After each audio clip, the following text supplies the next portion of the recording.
Megan Verikas was born and raised in Pittsburgh in a solid, loving family. Her parents were married for over 30 years, and Megan wanted a love like theirs one day. When Megan was in her 20s, she married, but unfortunately, she and her husband drifted apart and divorced. This experience left Megan disillusioned and unwilling to embark on a new relationship. However, fate had a different plan for her.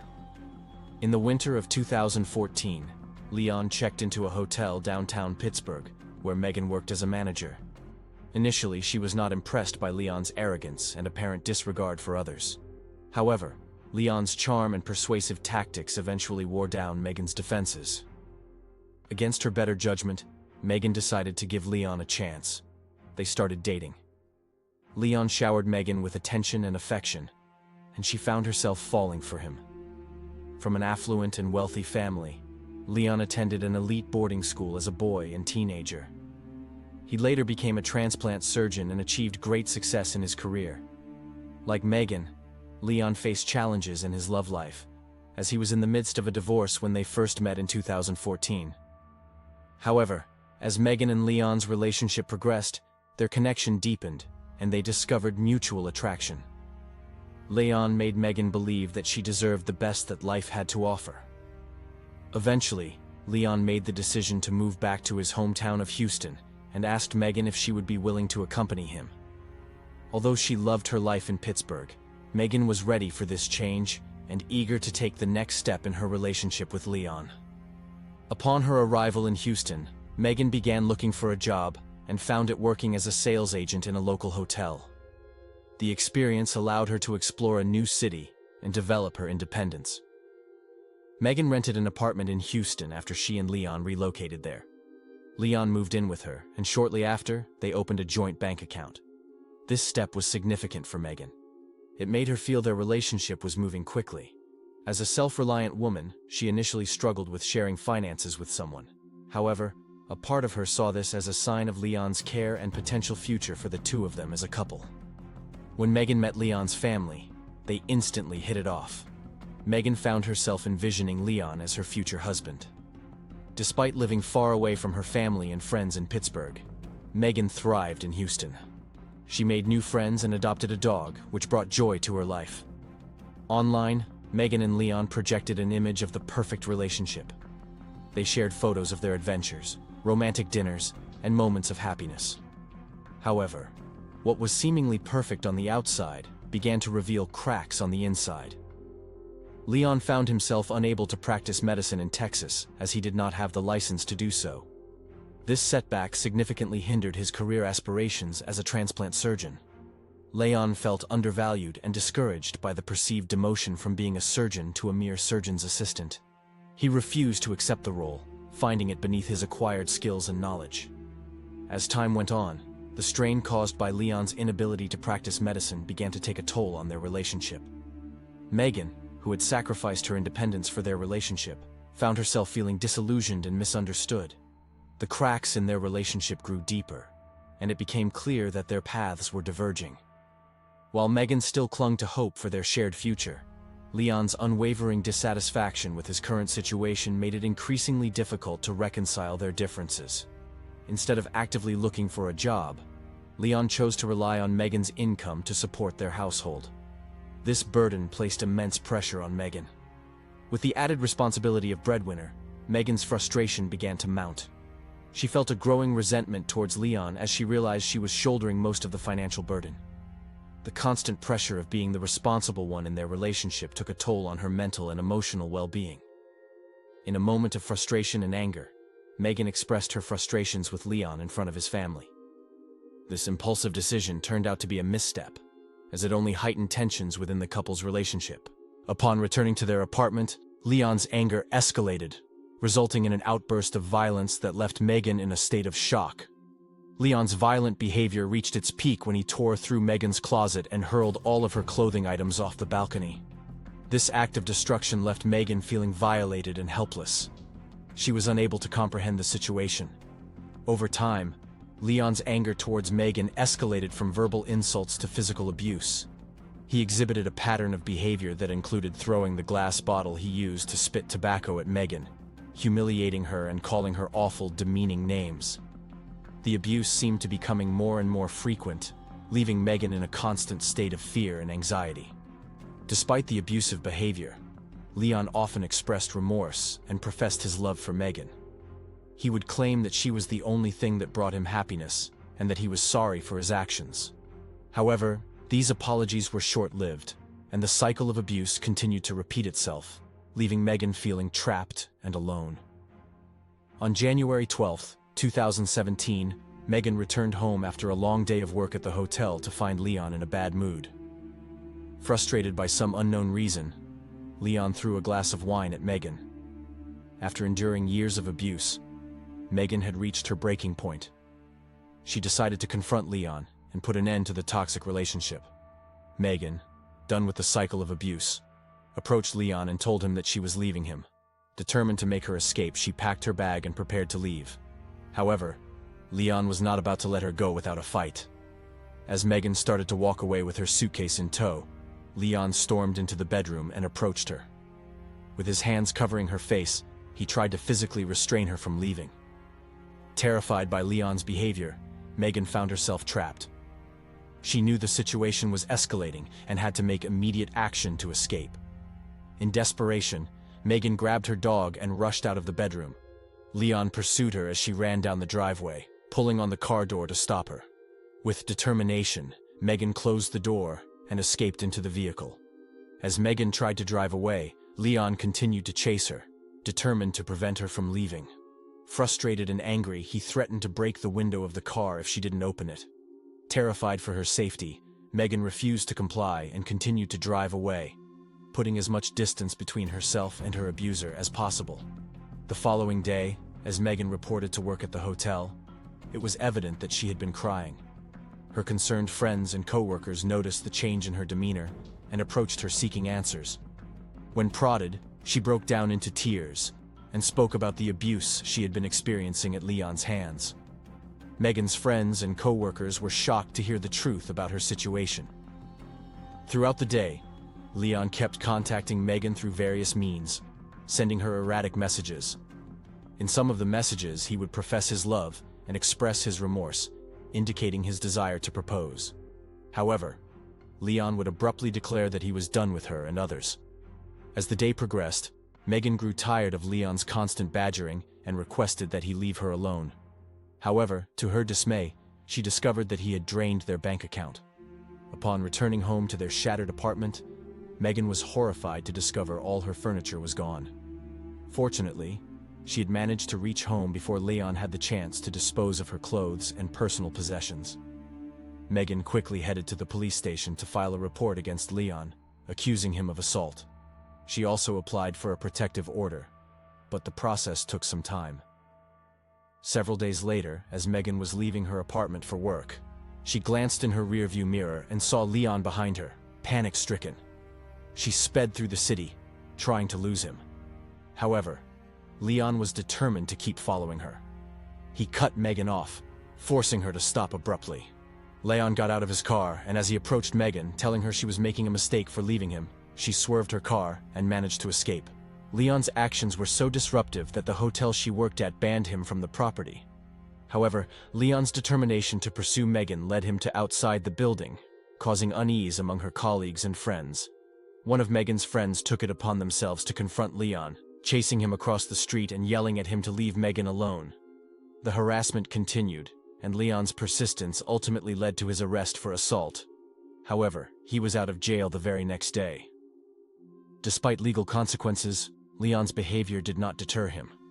Megan was forced to appear in court 2 weeks after his arrest with Leon. During this court appearance, the judge granted Megan an order of protection against Leon. Valerie McDaniel, a successful veterinarian in Houston, was sitting in the gallery, observing Leon's court appearance. After 19 years of marriage, she was divorced from her husband, Mac. Megan and Valerie had always been friendly with one another, but their bond deepened when Valerie was going through a difficult time in her divorce from Mac. Over bottles of wine and martinis, Valerie confided in Megan, and the two formed a strong connection. After Megan found out Valerie was on Leon's side in the court, she was completely stunned. What shocked Megan even further was the discovery that Valerie had played a role in posting Leon's bail. According to the bail bondsman, Leon had asked for his assistance in securing another client named Zach. He informed the bail bondsman that he had given Zach a significant amount of money to handle a problem. Leon's exact words were, "She's got to be out of the picture. I can't have her come to court and testify against me." The bail bondsman found Leon's words to be scary, as they raised suspicions about the possibility of Leon hiring someone named Zach to murder a witness in a case against Leon. Given his close friendship with the local city council person and the Houston police chief, he decided to reach out to them and share his concerns. By the end of February 2017, Megan finally felt a sense of safety, having left Leon behind and obtained a protective order. However, this sense of short-lived, as she was contacted by a detective who informed her about a credible threat to her life. Unsure of what to make of this information, Megan met with the detectives the following day, wearing a wig, hat, and sunglasses as a precaution. The detectives informed her about the tip they had received, informing her that they needed to surround her with police until the threat against her was taken care of. They advised her to go to Pittsburgh for safety. Megan packed a bag and left Texas right away. The detectives with the Harris County District Attorney's Special Crimes Bureau were tasked with the investigation of Leon Jacob and the alleged murder-for-hire plot. As they delved deeper into the case, they discovered a surprising fact about Leon. He was a doctor. This revelation surprised the detectives, as professionals such as doctors are not usually seen involved in criminal activities. While searching for the person Leon had mentioned working alongside him, the detectives were able to uncover Zach's identity. However, what they found was that Zach was Motaza, or Taz for short. After interviewing Taz, the detectives discovered he was not a hitman, but knew Leon. Taz admitted Leon had approached him with a request to eliminate his ex-girlfriend, Megan. However, Taz clarified that he had never intended to harm Megan and merely sought the financial gain that came with the job. Taz divulged to the detectives that Leon had been in frequent contact with him.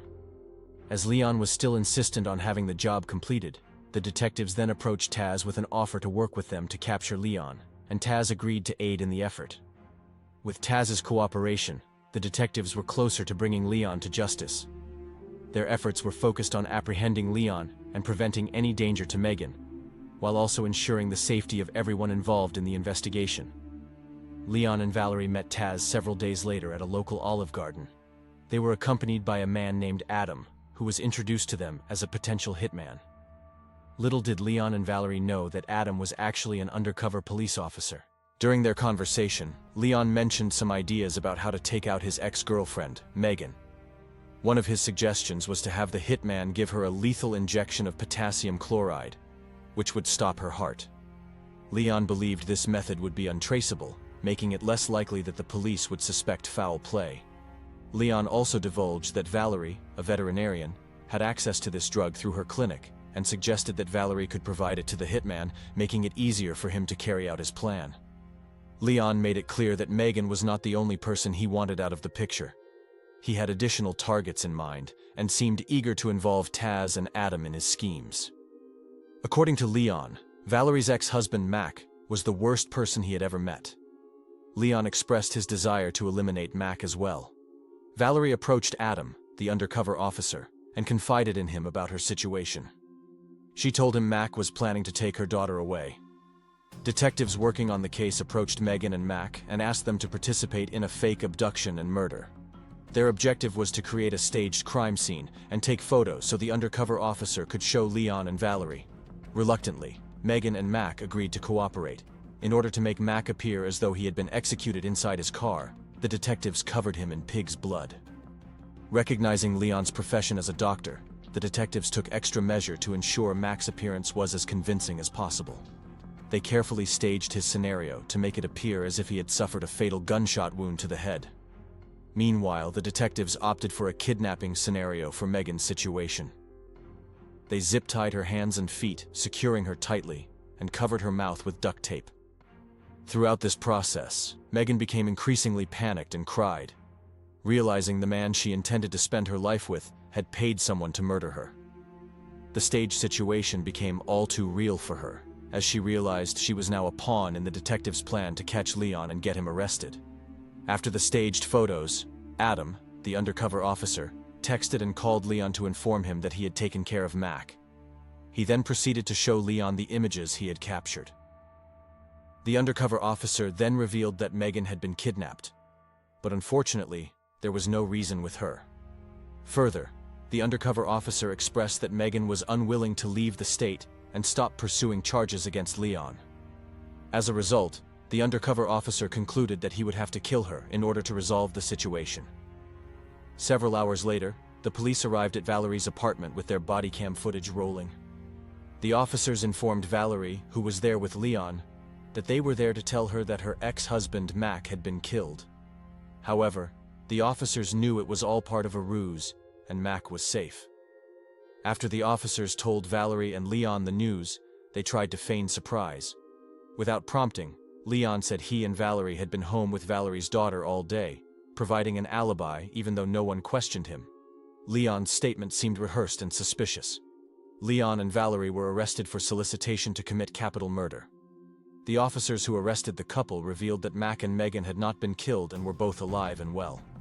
Leon pleaded not guilty. 3 days after Valerie was arrested, she was released on a $50,000 bond. Many of Valerie's friends believed that she would never have ordered a hit on her ex-husband if Leon Jacob had not influenced her. According to her friends, she wanted love and attention, and Leon used his predatory ways to brainwash her. Valerie's friends believed Leon manipulated and used her for his own gain. They thought Leon's power and control over Valerie led her to commit the crime she was arrested for. Valerie's friends described her as a loving and caring person who was always willing to help others. Her loved ones expressed shock at the idea that she would do anything to harm her ex-husband or his loved ones. They said that Valerie's desire for love and attention blinded her to the consequences of her actions. According to Valerie's friends, Leon was a controlling and manipulative individual. Valerie's friends said he often used his charm and charisma to get what he wanted, including manipulating those around him. They believed that Leon was controlling Valerie's emotions and actions to ensure he got what he wanted. 2 weeks after Valerie's release on bail, she took her life by jumping off the balcony of her 7th-floor apartment. She was due to appear in court the following day. Before Valerie took her life, she recorded a video on her iPad, telling her side of the story regarding the murder-for-hire plot that led to her arrest. In the recordings, Valerie asserted that the police entrapped her and that she had never intended to harm Mac, her ex-boyfriend, and the father of her daughter. As the news of Valerie's death spread, her loved ones were shocked. When Leon, her incarcerated lover, learned about her death, his attorney stated that he was devastated. Leon viewed Valerie as a wife and had asked the judge to allow him to attend her funeral. However, his request was denied. In 2018, Leon Jacob went on trial for solicitation to commit capital murder. The defense argued that Leon did not mean to hire a hitman to murder Megan, but rather hired a private investigator to help the couple reunite. They claimed that Leon was not attempting to harm her. However, the prosecution refuted Leon's claims and presented recordings to the jury where he suggested killing Megan with an injection of potassium chloride. Additionally, graphic staged crime scene photos depicting Megan and Mac as would-be victims were shown in court.